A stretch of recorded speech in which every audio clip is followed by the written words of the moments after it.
¿Qué tal, hermanos? ¿Cómo están? Denme un minuto que me acomodo por aquí.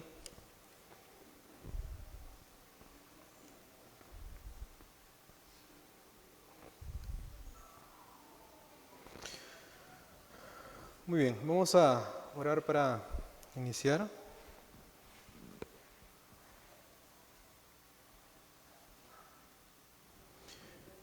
Y para que el Señor nos guíe este tiempo y pueda ser de bendición para todos nosotros. Dios Padre amado, te damos gracias, Señor, porque nos traes aquí, porque pones en nosotros el querer y el hacer por tu buena voluntad. Seguramente para muchos no es sencillo entre las actividades, las responsabilidades y las cosas que tenemos que hacer, Señor, pero gracias, Padre, porque estamos aquí, Señor. Ahora te rogamos que nos acompañes este tiempo, que lo uses para bendecir nuestras vidas y acorde al tema de hoy, para bendecir nuestros matrimonios, Señor. Permítenos ser abiertos, Dios, a tu palabra, no conformarnos con lo que este mundo dice, Señor, con lo que este mundo define, Dios, con lo que este mundo pone de moda, Señor, sino permítenos estar atentos a lo que tu palabra dice, Señor, a lo que tú nos quieres enseñar el día de hoy, Señor, y sobre todo, estar dispuestos a poder aplicarnos cada uno en nuestra propia vida.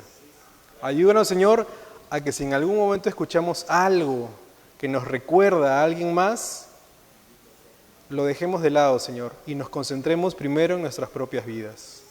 Ayúdanos, Señor, a que realmente pueda ser un tiempo de bendición para todos nosotros, Señor, y sobre todo ayúdame a mí, Señor, a compartir tu palabra de forma correcta, Señor, a transmitir tu mensaje, Dios, y a que este tiempo pueda ser tú hablando, Señor. Gracias te damos por todo, Padre amado, y te lo rogamos en el nombre de tu Hijo Jesús. Amén. Muy bien, hermanos, ¿pueden tomar asiento? El tema de hoy es las funciones, las responsabilidades y los roles de los cónyuges. Un tema bastante interesante, pero también bastante desafiante. Y está un poco intenso el día de hoy, así que les pido, hermanos, que podamos estar atentos, ¿no? Primero me gustaría definir qué cosa es un rol. Creo que es bueno para ponerlo de introducción, y el rol como significado, como palabra, tiene que ver con las funciones que desempeñamos desde cada lugar en el que nos toca estar, ¿no? Existen roles como madre, como padre, como hijo, como esposo o esposa, como compañero, como jefe, como empleado, como profesor, como alumno, etcétera, etcétera, etcétera. Cada lugar en el que nos ubicamos, o en el que estamos, por el que nos toca pasar, generalmente asumimos un rol en específico. Ese rol, ¿qué cosa determina? Pues, ¿qué cosa es lo que tenemos que hacer? ¿Cómo debemos comportarnos? ¿Qué cosa debe ser prioridad para nosotros y qué cosa no debería interesarnos o no debería estar dentro de nuestras prioridades? Por ejemplo, en un rol como jefe, las responsabilidades o lo que debe ser importante para mí tiene que ser que los que están a mi cargo trabajen de forma correcta, porque si ellos trabajan de forma correcta y ellos dan buenos resultados, yo voy a tener buenos resultados, poniendo un rol de jefe, ¿no? Ahora, si yo soy un empleado que estoy bajo órdenes de alguien más, probablemente mis prioridades cambien, aunque esté en el mismo trabajo, aunque esté en la misma empresa, mis prioridades van a ser hacer bien mi trabajo. Puedo preocuparme por mis demás compañeros, y eso está bien, es correcto, pero no es por lo que me van a evaluar necesariamente. Me van a evaluar por lo que a mí se me pide y a ver si lo cumplo o no lo cumplo. Entonces, dependiendo en dónde yo esté, voy a desempeñar un rol distinto. Incluso podemos desempeñar muchos roles a la vez. Yo, por ejemplo, ahora soy padre y al mismo tiempo también soy esposo y a la vez también soy hijo. Entonces, cada rol tiene sus propias funciones, sus propias responsabilidades. Cada rol determina qué cosa es lo que debemos hacer. Ahora, regresando al ejemplo que mencionábamos en el trabajo, ¿no?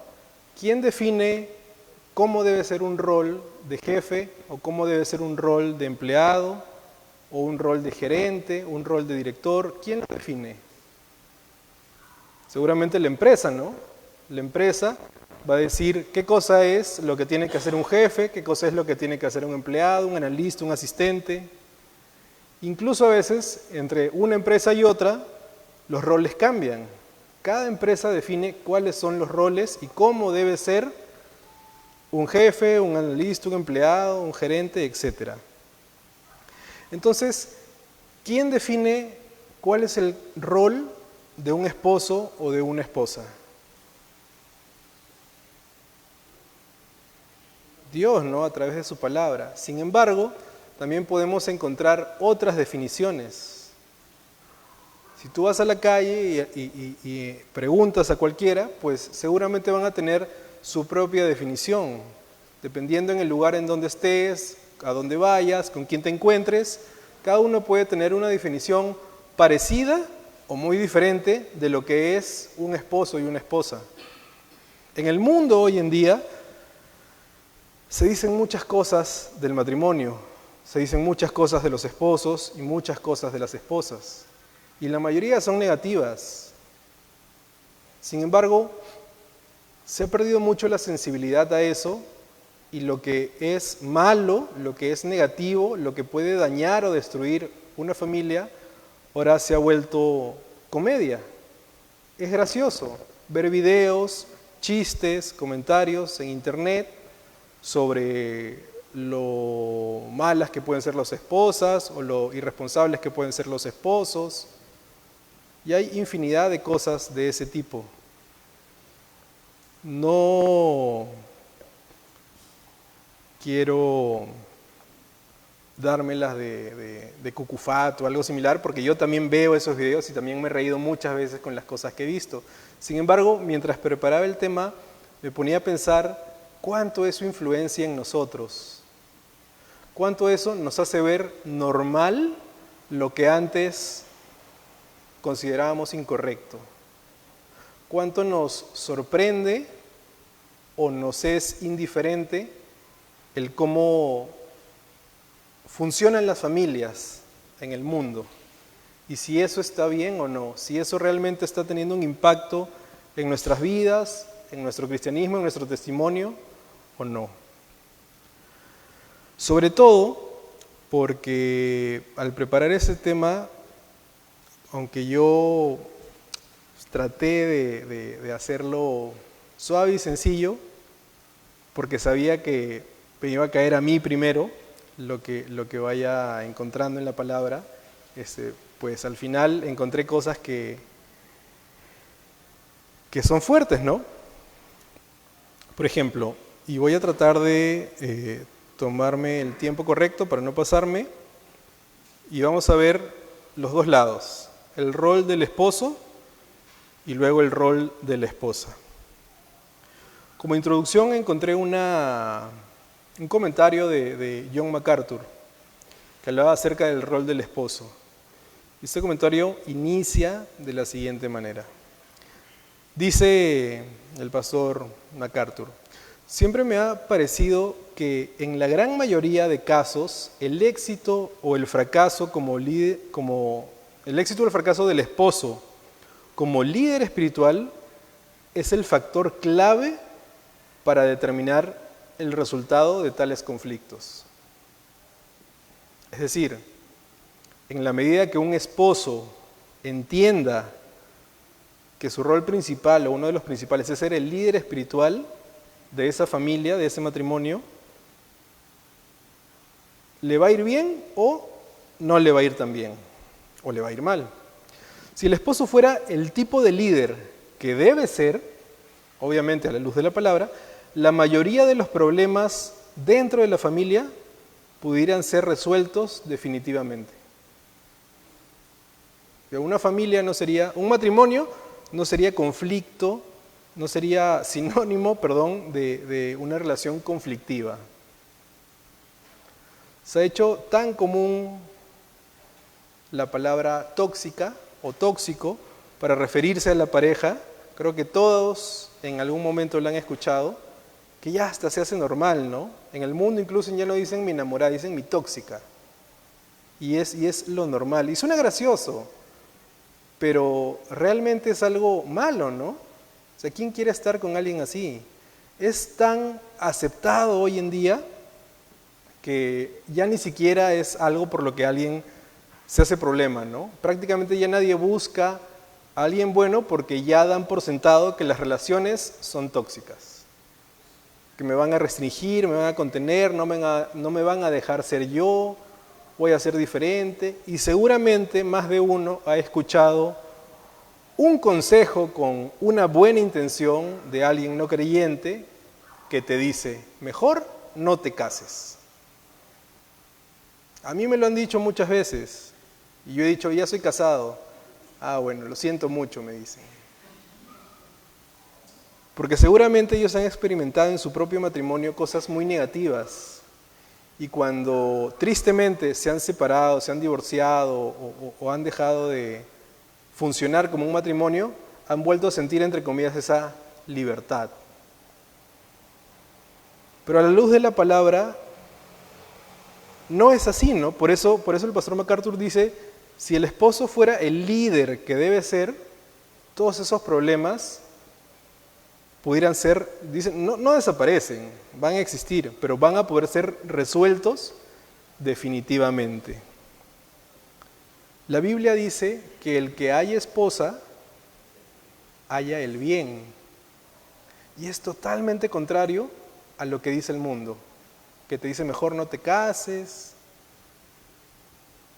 que el tóxico, que la tóxica. Pero la Biblia dice el que haya esposa, haya el bien. Y hay muchas cosas relacionadas a lo que es una buena esposa y ya lo vamos a ver más adelante. Ahorita quisiera tomar como pasaje Efesios 5 del 25 al 33.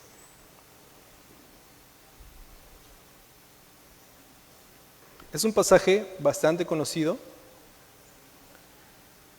Efesios 5, 25 al 33. Es un pasaje bastante conocido, seguramente ya lo hemos leído, incluso aquí en la iglesia más de una vez, pero creo que es pertinente para lo que queremos ver el día de hoy. Muy bien. Dice Efesios capítulo 5, versículo 25. Maridos, amad a vuestras mujeres, así como Cristo amó a la iglesia y se entregó a sí mismo por ella para santificarla, habiéndola purificado en el lavamiento del agua por la palabra, a fin de presentársela a sí mismo, una iglesia gloriosa, que no tuviese mancha, ni arruga, ni cosa semejante, sino que fuese santa y sin mancha. Así también los maridos deben amar a sus mujeres. Vamos a leer hasta el versículo 33, pero hasta aquí ya el desafío está bastante grande. Así también los maridos deben amar a sus mujeres como a sus mismos cuerpos. El que ama a su mujer, a sí mismo se ama. Porque nadie aborreció jamás su propia carne, sino que la sustenta y la cuida, como también Cristo a la iglesia. Porque somos miembros de su cuerpo, de su carne y de sus huesos. Por esto dejará el hombre a su padre y a su madre y se unirá a su mujer, y los dos serán una sola carne. Grande es este misterio, mas yo digo esto respecto de Cristo y la iglesia. Por lo demás, cada uno de vosotros ame también a su mujer como a sí mismo, y la mujer respete a su marido. Y sobre este pasaje vamos a ir tratando de analizar un poco qué cosa es lo que nos dice Dios acerca del matrimonio y enfocándolo más en el rol del esposo. Nada más por citar unos 2 versículos adicionales. Hay uno en Primera de Pedro, capítulo 3, versículo 7, que dice: vosotros maridos igualmente vivid con ellas sabiamente, dando honor a la mujer como a vaso más frágil y como a coherederas de la gracia de la vida, para que vuestras oraciones no tengan estorbo. Este pasaje es interesante porque por un lado te dice, trátalas como a vaso más frágil, ten cuidado en tu trato hacia ellas. Sin embargo, no las pone por debajo del esposo, sino que dice que son como coherederas de la gracia de la vida, o sea que están al mismo nivel. Son diferentes, no son mejores, no son peores. Son iguales a mí, pero también son diferentes.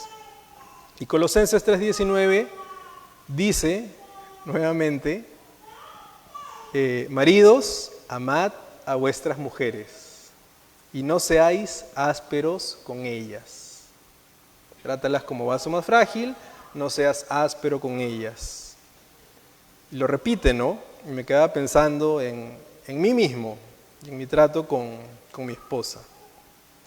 Bueno, entonces vamos a Efesios. ¿Cuál es el mandato? En Efesios 5, ¿cuál es el mandato de ese pasaje? Maridos, amad a vuestras mujeres. En toda la sección de este pasaje dirigida a los esposos, encontramos la palabra amor como en 6 ocasiones, en el versículo 25, 28 y 33. Entonces, este es el tema central de este pasaje, ¿no? Cuando una palabra se repite muchas veces en un pasaje de la Biblia, quiere decir que debemos enfocarnos, debemos tener especial atención en eso. Entonces, ¿qué es interesante aquí? Pablo no manda al hombre a gobernar a su esposa o a reclamar sujeción. ¿Qué cosa es lo que nos está diciendo Pablo? Amad a vuestras mujeres. El mandato entonces es amarlas. Este amor incondicional se basa en una decisión de quien lo da, no en una emoción o en el merecimiento del receptor. El que yo ame a mi esposa, ¿qué cosa es? Es una decisión que yo tomo. No tiene que ver con una emoción. El amor no es una emoción. Tampoco tiene que ver con que ella se lo merezca. Es una decisión que yo tomo. A lo largo de la historia de la humanidad, no hay cultura en la que el amor sea una emoción. El amor siempre ha sido una decisión. El único lugar en donde el amor es una emoción y comienza a existir el romanticismo es en las películas y en las novelas. Y esa es la idea que nos han vendido. Y luego alguien ve una película y ve que hay el príncipe azul, ¿no? O el caballero, o el chico simpático, guapo, que tiene todo lo que una mujer sueña. Y luego volteas a ver a tu esposo y pues como que no es lo mismo, ¿no? Pero esa es una idea que Hollywood o que el mundo trata de sembrar en nosotros. Antes de ver la película, probablemente tú estabas feliz con tu esposo. Y después de ver la película dices como que le faltan ciertos detalles, ¿no? Pero eso son cosas del mundo. La Biblia no dice eso. El amor no es una emoción y no tienen que ver con emociones. Entonces, ¿por qué tanta gente dice que el amor es una emoción, que estoy enamorado, me siento enamorada, que el amor entre nosotros se acabó, hay que mantener viva la llama del amor? ¿Por qué tanta gente dice eso entonces? Si realmente el amor es una decisión, ¿por qué tantos lo tratan como si fuera una emoción? Pues una de las principales razones es porque no nos gusta asumir nuestra responsabilidad. Es más fácil echarle la culpa a algo que no podemos controlar. Frente a una infidelidad es más fácil decir, no pude resistirme, a decir, no quise resistirme, quise hacerte daño, quise hacer lo incorrecto. Nadie quiere decir eso, es más fácil decir, es que la carne es débil, es que, ¿qué más podía hacer? Es que yo fui una víctima porque la otra persona fue la que me sedujo. Eso es más fácil escapar a nuestra responsabilidad, es más fácil decir que en un matrimonio se acabó el amor y para ya no seguir haciéndonos daño, mejor hay que separarnos. Que asumir nuestra responsabilidad por la decisión que tomamos y ceder y hacer lo correcto y vivir conforme a la palabra. Entonces, por eso es que muchos, incluso gente dentro de la iglesia, ve al amor como una emoción, ¿no?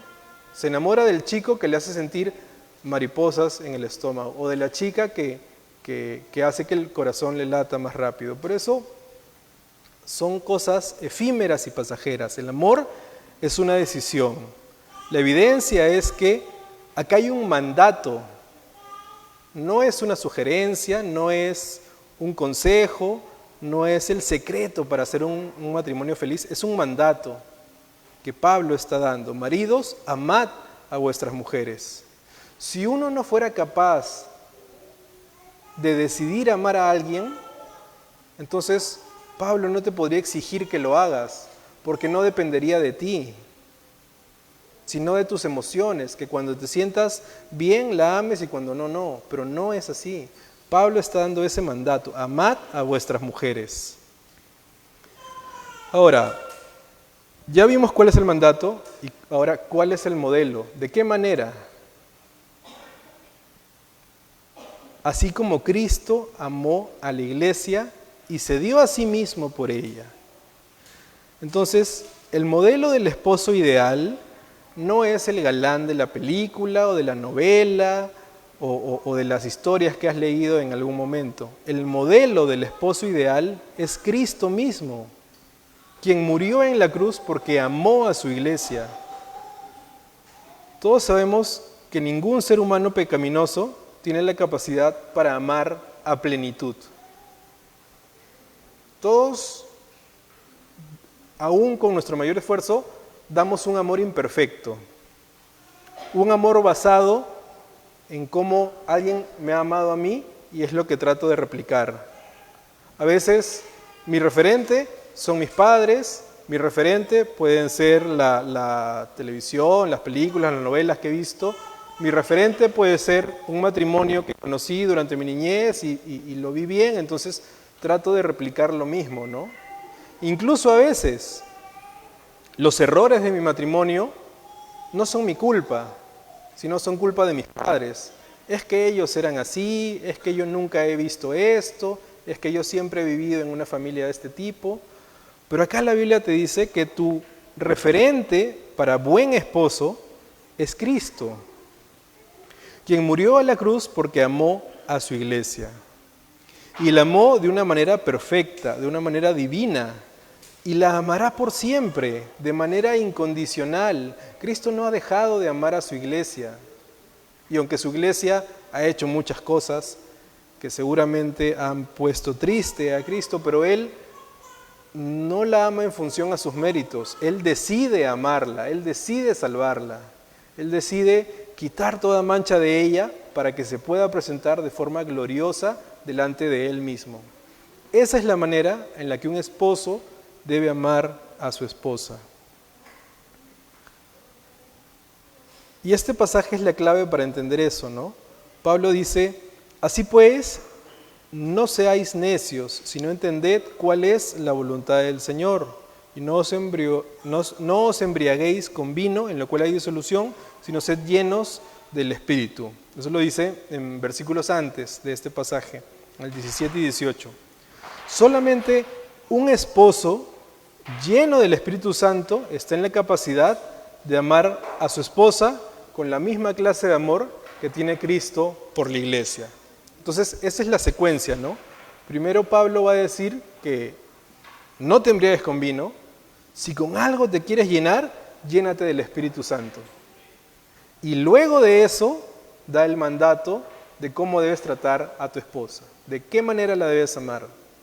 Entonces, solo alguien lleno del Espíritu va a poder ser capaz de amar a su esposa como Cristo amó a la iglesia. Entonces, si yo quiero que mi matrimonio esté bien y yo quiero ser un buen esposo para mi esposa, un buen padre para mis hijos, un buen referente, ¿qué cosa debo anhelar? Debo anhelar ser lleno del Espíritu Santo.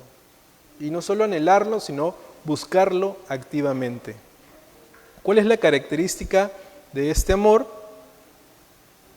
El amor del esposo por la esposa debe imitar al amor de Cristo por la iglesia.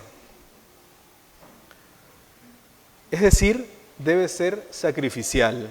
El versículo 25 dice que se dio a sí mismo por ella, ¿no? Cristo se dio a sí mismo por la iglesia. Cristo amó a la iglesia hasta el grado de sacrificar su propia vida por ella. Vino a ser un ejemplo de todo esposo cristiano. A veces uno no quiere sacrificar la presa en el plato de comida por la esposa, entonces, ¿cómo va a sacrificar su vida por ella? Pero eso es a lo que nos llama a ser Cristo, ¿no? Sacrificar, amarla al punto de estar dispuesto a sacrificar mi vida por el bienestar de mi esposa. Eso no quiere decir que nos suicidemos. No tiene nada que ver con matarme por amor, que yo la amo y me tiro de un puente. No va por ahí, sino es la intención, la magnitud, la intensidad con la que amas a tu esposa, que incluso podrías estar dispuesto a dar tu vida por su bienestar. Es decir, de una manera desinteresada para ti y totalmente enfocada a proteger, cuidar y velar por el bienestar de tu esposa. Y yo me ponía a pensar en mi propia vida, ¿no? A veces me cuesta levantarme temprano, o si mi esposa me pide que la ayude con algo, cuando llego cansado, al final creo, no está aquí, ella podría responder, pero yo creo que igual la ayudo, ¿no? Pero no lo hago pues con una sonrisa en la cara, sino que, ay, qué flojera, acabo de llegar de trabajar y encima tengo que ir a lavar los platos y que no sé qué y que no sé cuánto. Entonces, lo termino haciendo. Pero acá te está diciendo que no se trata de eso. No es hacerlo por hacer, sino es hacerlo de la manera en la que Cristo lo hace, de una manera sacrificial. O sea, ¿de verdad tienes la intención de ayudar y aliviar lo que tu esposa puede estar pasando?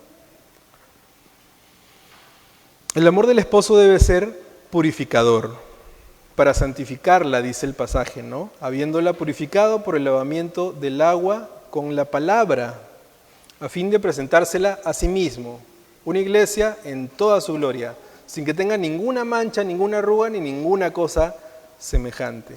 Entonces, el amor, a diferencia de lo que dice el mundo, solo quiere lo mejor para aquel a quien ama. ¿Qué cosa es lo que dice el mundo acerca del amor? Pues busca a la persona que te hace sentir mejor, a la que te hace sentir especial, a la que te da aquellas cosas que tú quieres, a la persona que te engríe, a la persona que físicamente te parece más atractiva. Esa es la persona que debes buscar. Y cuando te deje de hacer sentir así, se acabó el amor. Eso es lo que dice el mundo, ¿no? Acá la Biblia dice lo opuesto. Dice, el amor quiere lo mejor para aquel a quien ama, no para mí, sino para la otra persona.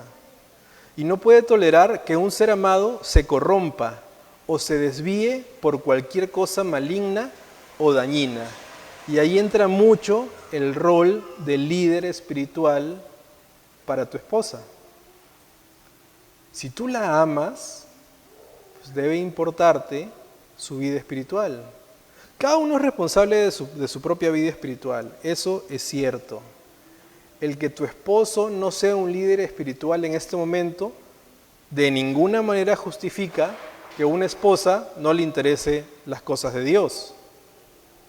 Pero lo que sí es un hecho es que Dios va a demandar de nosotros como esposos ¿Qué tanto cumplimos nuestro rol de la manera correcta? Entonces, en ese sentido, un esposo debe ser el líder espiritual de su esposa, debe preocuparse porque ella se aleje de aquellas cosas que pueden alejarla de Dios mismo. Cuando el amor de un esposo por su esposa es como el amor de Cristo por su iglesia, procurará de manera continua ayudar a purificarla de cualquier clase de impureza. Se esforzará por protegerla de la contaminación del mundo y por proteger su santidad, su virtud y su pureza. El amor del esposo también debe ser preservador. Y el pasaje continúa diciendo en el versículo 28, así también deben amar los maridos a sus mujeres, como a sus propios cuerpos. El que ama a su mujer, a sí mismo se ama. Porque nadie aborreció jamás a su propio cuerpo, sino que lo sustenta, lo cuida, así como también Cristo a la iglesia, porque somos miembros de su cuerpo. Para que el amor de un esposo hacia su esposa sea semejante al de Cristo por su iglesia, debe tener como característica un cuidado afectuoso. Alguien que la cuida y busca su bienestar tanto como el suyo propio.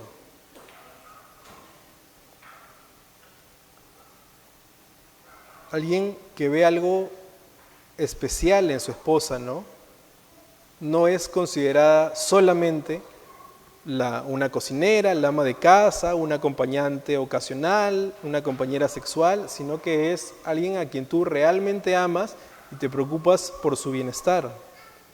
Sustentar a una esposa equivale a proveer para sus necesidades. Los esposos somos proveedores de las necesidades de nuestras familias. Dar sin reserva todo lo que le ayude a crecer y a madurar en favor delante de Dios y de quienes la rodean. No solo tiene que ver con lo material. Un buen esposo no es aquel que solamente se preocupa por traer dinero a la casa, porque haya comida, porque haya un techo donde dormir, y con eso ya cumplí, listo, gracias. Eso no es lo más importante. El cielo y la tierra pasarán, pero la palabra de Dios no pasará. Entonces, ¿cómo puedo pensar que lo más importante que le debo dar a mi esposa es lo material? Cuando son cosas que van a pasar. Lo más importante es la palabra, aquello que no va a pasar, aquello que va a permanecer para siempre. Entonces, el ser proveedor sí tiene que ver con lo material, pero tiene que ver aún más con proveer lo necesario para que mi esposa pueda crecer delante de Dios, para que mi esposa pueda estar centrada en las cosas de Dios, tanto como lo estoy yo. Eso implica, obviamente, que yo también debo buscar estar centrado en las cosas de Dios. Si no, ¿cómo puedo guiar a mi esposa?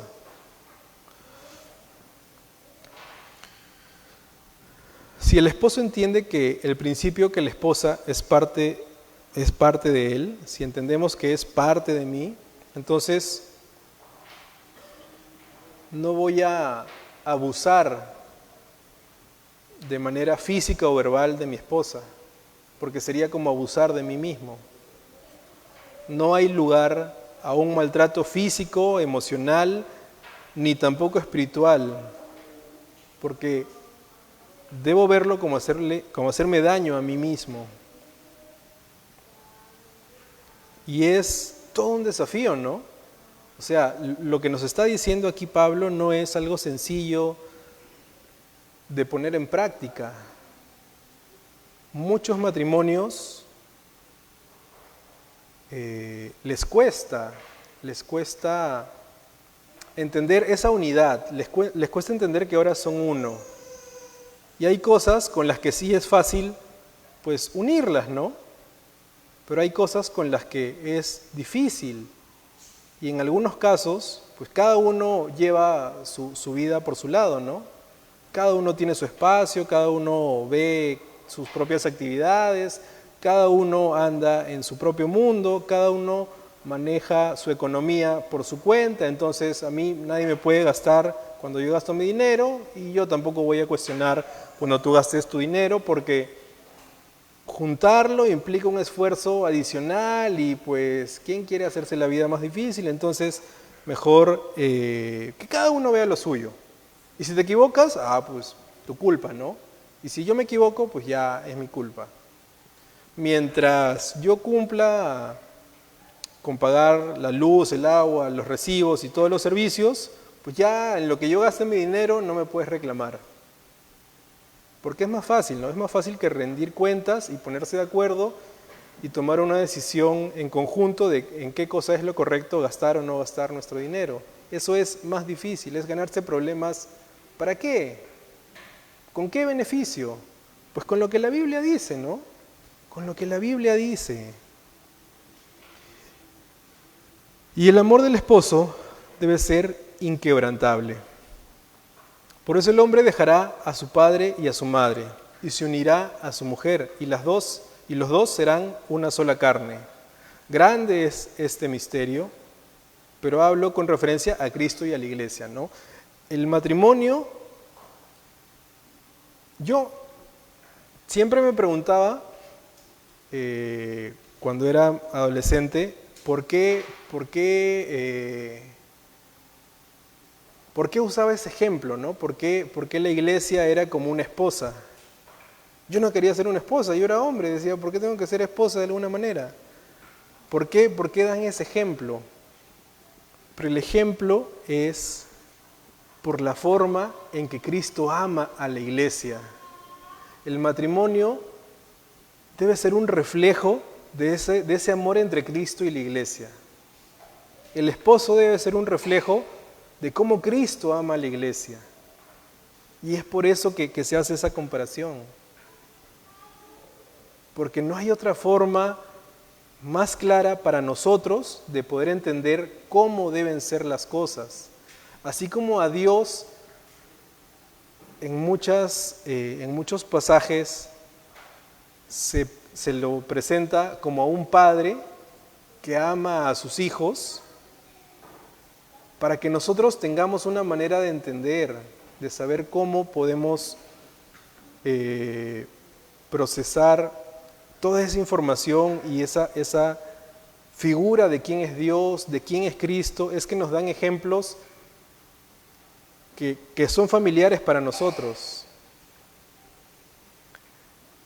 Los principios que Dios estableció para el matrimonio vienen desde Adán y Eva, ¿no?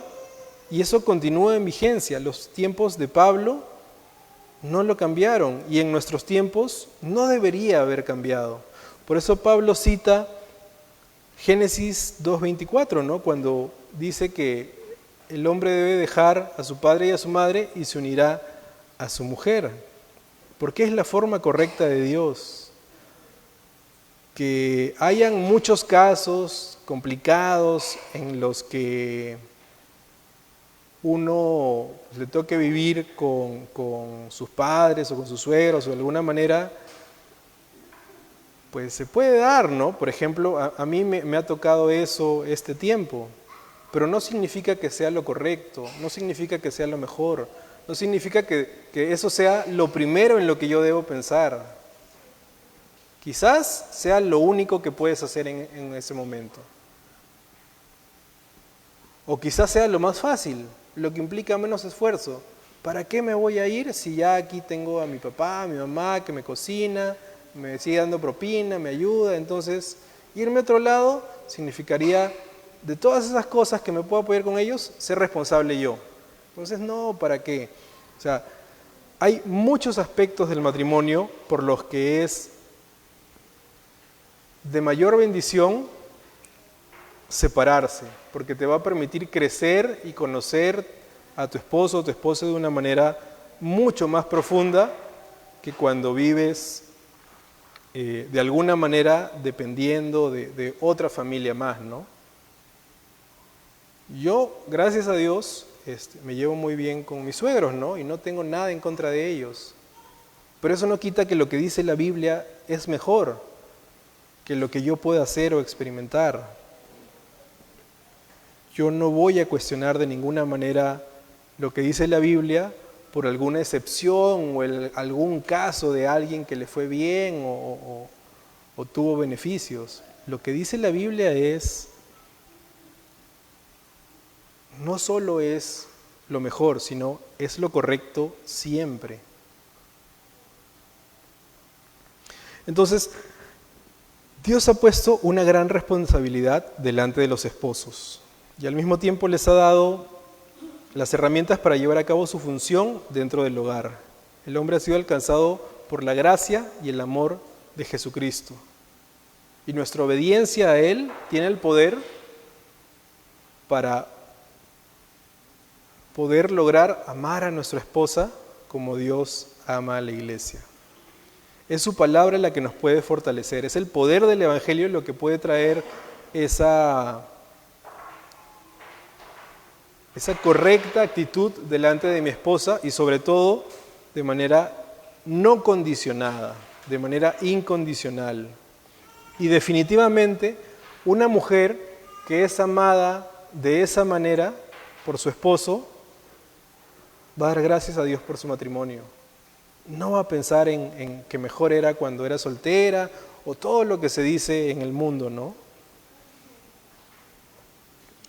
Entonces ahora, ¿cuál es el rol de la esposa?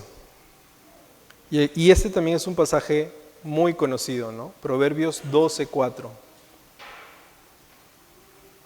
Dice, la mujer virtuosa es corona de su marido. Qué bonito, ¿no? Pero, y ahí viene el pero, muy característico del libro de Proverbios, pero la que lo avergüenza es como podredumbre en sus huesos. Sigue igual de fuerte, ¿no? Así como fue fuerte el rol del esposo, el rol de la esposa también lo es. Es diferente. Está enfocado en otras cosas distintas a las del esposo. No es lo mismo. La esposa no suplanta el lugar del esposo, no rivaliza con el esposo, no pelea a ver quién llega a tener el mando dentro del matrimonio. La esposa tiene un rol distinto y complementario al esposo. Y por eso Proverbios dice que la mujer virtuosa es como una corona para su marido, pero la que lo avergüenza es como podredumbre en sus huesos. Entonces hay dos tipos de esposas. ¿Cuál es uno de los objetos más conocidos que denota riqueza o que tiene mucho valor, que particularmente le gusta a las mujeres, ¿no? Algo que dicen que las mujeres siempre van a querer y siempre les va a gustar y nunca va a ser un mal regalo para una mujer. Las joyas, ¿no? Los diamantes. Mientras más grande, más brillante, más bonita, mejor. Yo nunca he llegado a entender para qué sirven, ¿no? Además de lucirlas, no le encuentro ningún otro uso, pero pues todo el mundo quiere tener una, ¿no? Y la gente rica, mientras más joyas tenga, mejor. ¿Pero qué dice la Biblia? La Biblia dice, mujer virtuosa, ¿quién la hallará? Su valor supera en mucho al de las joyas. Es mucho más valioso, dice la Biblia, encontrar una mujer virtuosa que tener muchas joyas. O sea, es mejor una mujer virtuosa que ser millonario. Alguno quizás diga, bueno, yo me puedo conformar con ser millonario. Pero la Biblia dice que es mejor una mujer virtuosa. Pero luego, también dice más adelante en Proverbios 31, el versículo 30 dice, engañosa es la gracia y vana la belleza. Pero la mujer que teme al Señor, esa será alabada. Una esposa piadosa no solo se adorna a sí misma, sino que adorna a su marido. Ella es una corona de gloria para su esposo. Lo hace como una mujer virtuosa y eso es precioso, ¿no? Y al igual que las joyas, pues son más caras y más valiosas por su rareza, ¿no? Mientras que un diamante más extraño que lo hayan sacado del lugar más recóndito va a ser más caro porque es más difícil de conseguir. Y de igual manera dicen, ¿no? Es difícil conseguir una mujer virtuosa. ¿Por qué? Porque es difícil ser una mujer virtuosa. Es difícil. Si fuera fácil, más mujeres estarían contentas por ser virtuosas. Sin embargo, lo que contenta hoy en día a las mujeres es ser independientes, no depender de los hombres, ganar su propio dinero, tener cargos de poder, demostrar que son mejores que los hombres, y eso las llena. Entonces, hoy en día sigue siendo muy difícil encontrar a una mujer virtuosa, y eso la hace sumamente valiosa. Así que en el corazón de una esposa adornada y decorada está su profundo y permanente temor a Dios. Pero lo que está diseñado para ser glorioso puede volverse odioso cuando no logra su cometido. La mujer fue hecha para ser la gloria de su marido, dice 1 Corintios. Pero, ¿qué aspecto tiene cuando no lo es?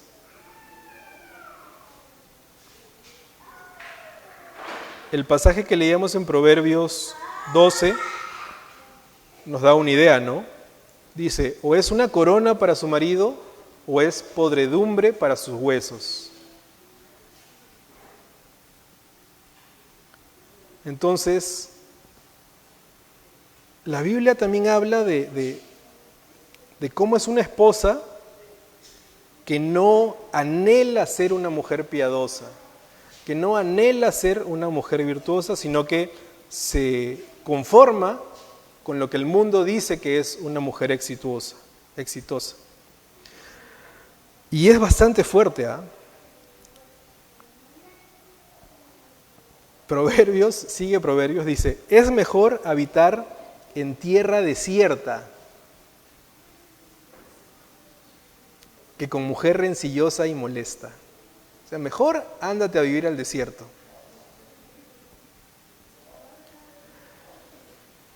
Una gotera continua, no sé si les ha pasado, pero a veces el caño que se malogra y está tac, tac, tac. En la noche, cuando está todo en silencio, a mí me desespera. Entonces tengo que pararme e ir a encontrar a ver de dónde está goteando y hacer algo para que deje de gotear. Pero dice que una gotera continua en un día de lluvia y una mujer rencillosa son semejantes. Dice la Biblia, no lo digo yo, no me miren mal a mí. El que trata de contenerla refrena al viento y recoge aceite con su mano derecha. O sea, tratar de contener, de controlar, de someter a una mujer rencillosa es como poner las manos para que el viento se detenga. Y al mismo tiempo estar recogiendo aceite con tu otra mano. O sea, es absurdo, ¿no? Y es lo que dice Proverbios. Entonces, ahora quizás tenga sentido por qué el mundo ve al matrimonio de una manera tan negativa. Porque las mujeres en el mundo no les interesa de ninguna manera ser una mujer virtuosa, como dice la palabra. La esposa agraciada. Uno de los deberes asignados a las esposas es el respeto. No debemos olvidar lo que es el respeto bíblico, ¿no? Y el respeto bíblico consiste en una forma de vida casta, acompañada de temor, un temor reverente, un espíritu tierno y sereno, y una humildad absoluta en el comportamiento. Y eso está en 1 de Pedro 3 y en 1 de Timoteo 2. No se trata de un respeto despreocupado y casual. La palabra griega que se utiliza en el pasaje de Efesios que leímos al inicio es fobeo y tiene que ver con reverencia o con temor. La Biblia también describe a una mujer piadosa como agraciada con sabiduría y bondad, ¿no? La mujer agraciada dice que alcanza honra y los poderosos alcanzan riquezas. Entonces hace una comparativa interesante, ¿no? La riqueza fluye hacia un hombre fuerte, también el honor fluye hacia una mujer agraciada. Por lo tanto, en ese sentido es que una mujer es corona de su marido.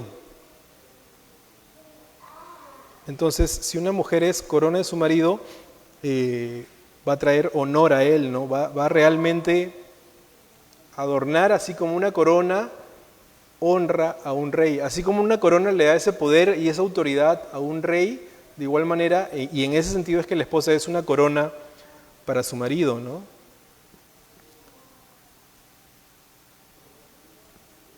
Y ella debe reverenciar a su marido. Y yo creo que esta es la parte difícil para las mujeres, ¿no? Cuando la Biblia dice que debemos respetar a los esposos, de repente alguna de ustedes está pensando, pero es que tú no conoces a mi esposo, tú lo ves acá en la iglesia tranquilito, pero si lo vieras en la casa, y puede ser, ¿no? Puede ser, yo no digo que no sea una realidad, quizás mi esposa fuera la primera en decir eso, ¿no?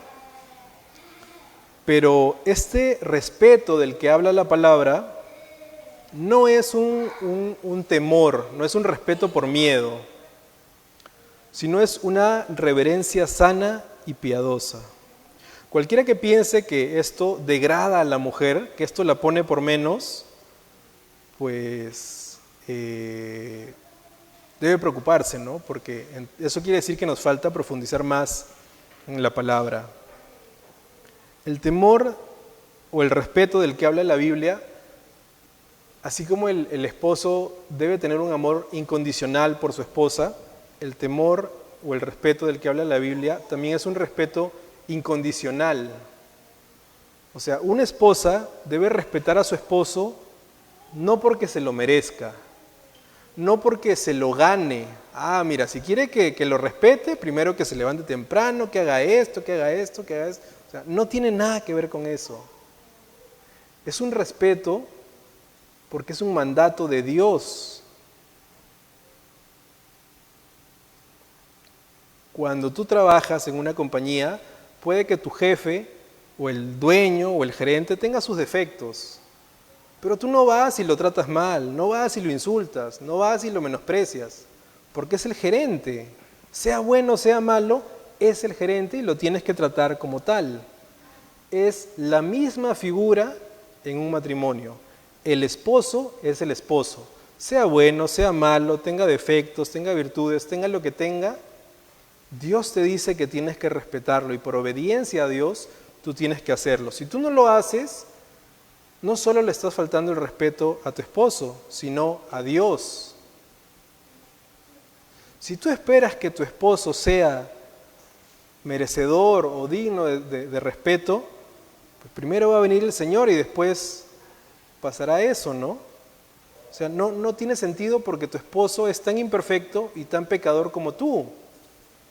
Si tú esperas que lleve una conducta intachable para que recién lo comiences a respetar, entonces eso nunca va a suceder. Siempre va a cometer errores, siempre va a haber la posibilidad de que tome decisiones equivocadas, que se vuelva a equivocar incluso con lo mismo, pero eso no debe mermar el respeto de una esposa por su esposo, porque no es por su conducta, no es por su carácter, no es por sus méritos, es porque es un mandato de Dios. Proverbios sigue diciendo, ¿no? Ella le trae bien y no mal todos los días de su vida. Una mujer agraciada, una mujer piadosa, enriquece a su marido, ¿no? El matrimonio piadoso está diseñado de tal manera que resulte imposible a un hombre dar más que su esposa. Cada uno tiene su propio rol y sus propias funciones. El esposo es el responsable de proveer en la familia, es el responsable de amar a la esposa. Y la esposa es responsable de administrar la casa, es responsable de respetar a su marido. Y ese es el orden que establece Dios.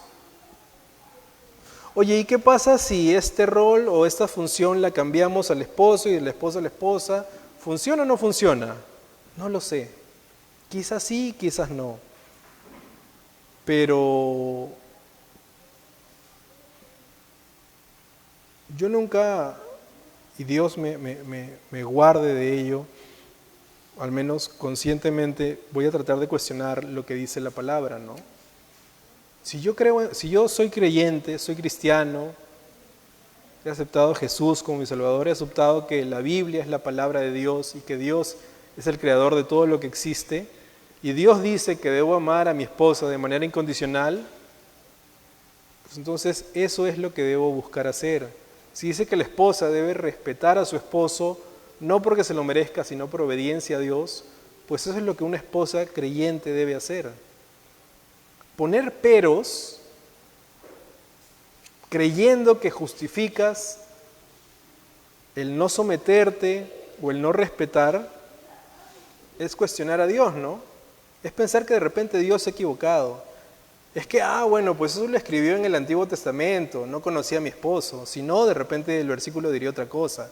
O sea, no se trata de eso, Dios no se equivocó al dar este mandato y esta estructura y este orden de los roles del esposo y de la esposa, ¿no? Y en lo que respecta al matrimonio, este tipo de respeto no es simplemente una respuesta de admiración a las habilidades de tu esposo. Es que mi esposo es súper trabajador y hace esto y es así y es asá. Entonces yo lo respeto y lo admiro. Pero no se trata de eso, ¿no? Nuevamente, esas ideas y esa manera de pensar es producto del romanticismo que nos han vendido los medios de comunicación para entretenernos. Lo que era un entretenimiento, lo que era, si quieres, ciencia ficción, porque la vida, el mundo real no funcionaba así, lo hemos adoptado como una nueva realidad. Que el matrimonio para que seamos felices, siempre llévale una florcita a tu esposa. Siempre busca maneras de enamorarla, para que el matrimonio sea bonito y canten los pajaritos y todo eso, ¿no? Pero la Biblia en ningún momento habla de eso. No quiere decir que está mal hacerlo, pero no es eso lo que determina que yo sea un buen esposo o que mi esposa sea una buena esposa. Lo que determina si soy un buen o mal esposo, una buena o mala esposa, es si cumplo o no cumplo con lo que la Biblia dice. Si cumplo o no con mi rol a la luz de la palabra. Y es eso, ¿no? Y nada más para cerrar aquí, este respeto también tiene que ver con respetar el liderazgo de tu esposo, con las decisiones que él toma, con los caminos que él toma. Y a veces puede ser muy difícil, ¿no? Si tu esposo o si un esposo es malo para ciertas cosas, muchas veces es más fácil para la esposa decir, ¿sabes qué? Ya, a ver, déjalo ahí, yo lo voy a hacer. Eso es mucho más fácil que respetar su liderazgo, que aunque se equivoque, que aunque se demore, que aunque le cueste, que aunque esté aprendiendo algo que quizás tú ya sabes, respetar su liderazgo y dejar que él dirija y que él decida y que él lo haga. Pero eso es a lo que llama la Biblia a las esposas. Aun cuando el esposo se puede equivocar, pueda tomar malas decisiones, cuando a veces puedan ser decisiones ridículas o peor aún, decisiones egoístas. El respetarlo y el someterte no va en función a su desempeño, va en función a qué tanto estás dispuesta a hacer lo que la Biblia dice y confiar en que eso es mejor que cualquier otra cosa. Y es difícil, ¿ah? Es difícil. Pensando en mí mismo, ¿no? Cuando me equivoco, a mí mismo me cuesta volver a tomar una decisión porque pienso que puedo volver a equivocarme. Y es fácil pensar que en algunos casos Emily, mi esposa, pudo haberlo hecho mejor. Quizás ella me advirtió y yo no le hice caso. Entonces, mejor que la siguiente vez que lo haga ella, ¿no? Que ella dirija o que ella diga. Entonces ahí yo ya estoy faltando a mi rol como esposo. Y si además de eso mi esposa refuerza ese pensamiento, de la forma que sea, si quieres, sí, pues sí, a veces no te salen bien, sí, mejor lo hago yo, tratando de poner una forma amable, ¿no? O ya yéndose al extremo, sí, tú no sabes nada, todo lo haces mal, deja eso ahí, yo lo voy a hacer, porque si no, otra vez te vas a equivocar y la situación no está ahorita para equivocarse. Pero eso no es correcto delante de Dios. Es difícil, cuesta, puede costar hasta lágrimas. Pero eso también va a fortalecer tu matrimonio. Eso va a dar un referente correcto para tus hijos. En donde la cabeza de la familia era el papá, no la mamá. Y la mamá, aun cuando podía saber más que el papá, lo respetaba y se sometía. ¿Te imaginas si a ti te hubieran dado ese ejemplo durante toda tu niñez? ¿No es eso lo que quisieras darle a tus hijos?